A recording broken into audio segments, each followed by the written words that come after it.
Hello and welcome to episode 3 now of the BMW 420i M Sport long-term review, which is basically where I tell you about all the things that you don't get to see in a normal short review. So what it's like to live with a car, run the car, does anything go wrong, all that kind of stuff that you need to know if you actually want to buy one. Today we're going to talk about numbers, we're going to talk about money, because this car, the price of it with options is £48,925, which is a lot. I mean, that really is a lot. That's almost twice actually what the national average salary is. So for a lot of people, you think, well, how can I ever buy that? But the reality is that more than 80% of new car purchases in the UK are now done with some sort of finance, so PCP or PCH, that sort of thing. And the question then really is, how much will it cost to have this car on your driveway or on the street outside per month? How much comes out of your bank account every month? And that's what I'm going to find out, because you need to pay for the car to BMW, you need to pay that, you need to pay the servicing, the insurance, the fuel, all of that. But I'm going to find that out today. And we're also going to compare it to how much it costs to run a similarly spec'd Audi A5 Coupe, which I reckon is this car's biggest rival. But before we get on to the numbers, the figures, the maths lesson, quick status update. Car's running well, no issues with it. I got it cleaned, which is a treat. Hasn't been cleaned for ages. I've managed to get the seat more comfortable by reducing the lumbar, which is nice because I was getting a bit of discomfort there.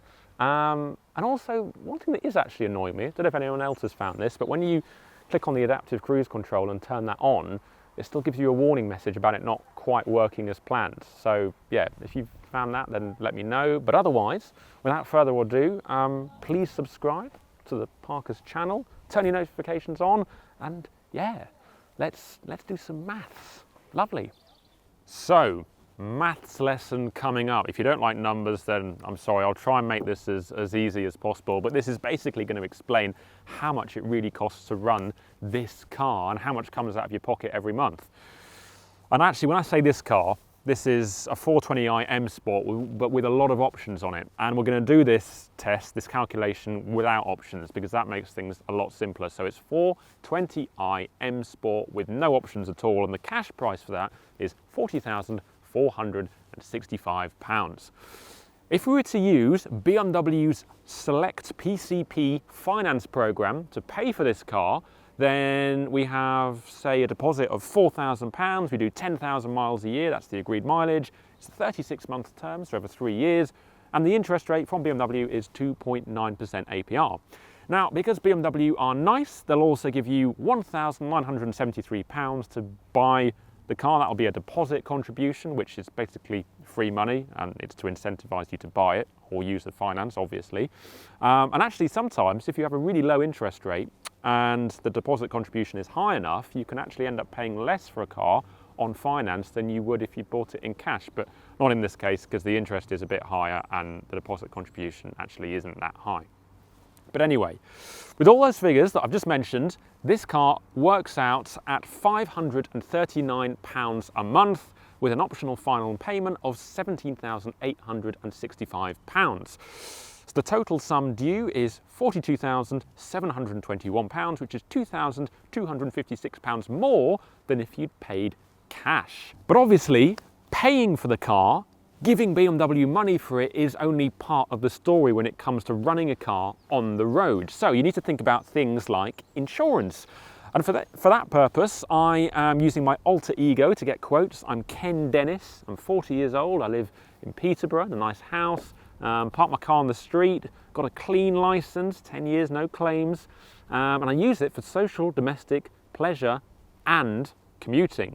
And the result is £540 annually, or probably a little bit more actually if you paid it monthly.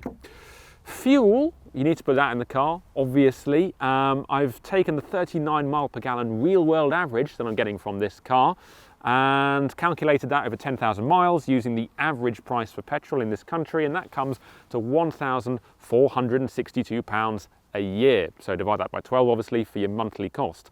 Servicing, this is a bit of a movable feast, but the best I can do is £25 a month on BMW's servicing plan, so 300 quid a year, although I don't think you need to pay that over the full term because this car doesn't need servicing as much as they used to because it's nice and modern. And finally, road tax. First year is included in the price, of course, because this is a new car. But from year 1 to 5, because it costs over £40,000, there's an expensive car surcharge, which means you'll be paying £490 per year after the first year and up to year 5. So, all that in mind, including the 4K deposit, the first year of running this car, as long as nothing goes wrong, will cost you £12,800. While the second and third year will be £9,300 each, and that's probably the more important figure because the deposit can confuse things. So £9,300 each for year 2 and 3 is £780 a month. That £780 a month is the magic figure. That's what will leave your bank account to run this car with fuel, tax, servicing, insurance, and also paying BMW. That's how much it's going to cost you. And of course that sounds great, it might sound very expensive, it might sound great, but how does it compare to key rivals? Well, I picked out the Audi A5 in S-Line 40 TFSI spec because that's the equivalent to this. It's the sporty trim and it's the 2-litre petrol engine, and without options the cash price for that is £42,965. But if we use finance, so we use the same 4K deposit as the BMW, 36-month term, 10,000 miles a year, the interest rate from Audi is 3.1% APR, but they will give you a nice chunky £5,000 deposit contribution, which I think actually is a saving they've worked out by giving you a lower interest rate on the first few months. But anyway, that's how much free cash they're essentially giving you. However, despite that, it still comes out at £96 a month more than the 420i at £635 a month. The final balloon payment, however, is cheaper at £16,052. Now, of course, running costs, haven't got a real-world MPG figure for the Audi, but let's say it's the same as the BMW. That's probably not going to be unfair. So £1,462 a year. Tax is the same because it's over 40 grand cash price. Insurance, similar, £52 a year less than the BMW. And servicing, I reckon, is about £35 a year less than the BMW. So all in all, that comes to £13,880 for the first year of ownership in the Audi, and then that drops to £10,250 for the subsequent 2 years, or the figure for monthly payments is £850 a month for year 2 and 3. And of course, that's 70 quid more than the BMW.